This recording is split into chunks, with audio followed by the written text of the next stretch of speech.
Bu şiş qabı həqiqətən mənim çox xoşuma gəldi. Çünki bunu şişləri belə çox rahatlıqla çıxartmaq olur.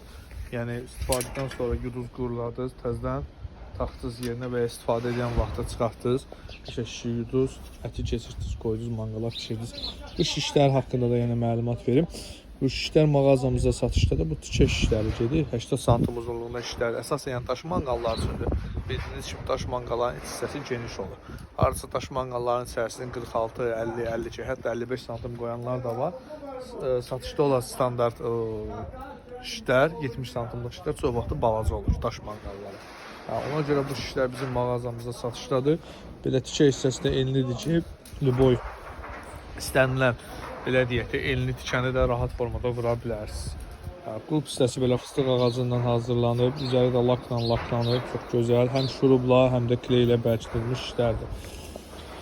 Bu formada 12 dənə belə şiş yerləşir. Yəni şişlər ayrılıqda satılır, qiyməti ayrıdır.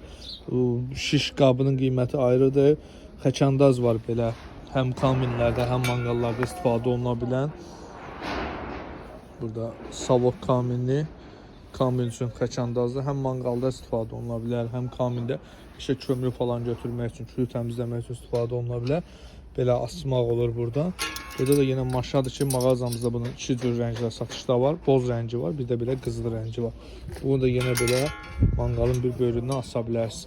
Sizə də bu cür şiş qabları, belə fərqli şişlər, xəkəndaz, maşa lazımsa bizimlə əlaqə saxlaya bilərsiniz. Məhsulların qiyməti ilə bağlı zəncidə və WhatsApp yazın məlumat əldə edə bilərsiniz.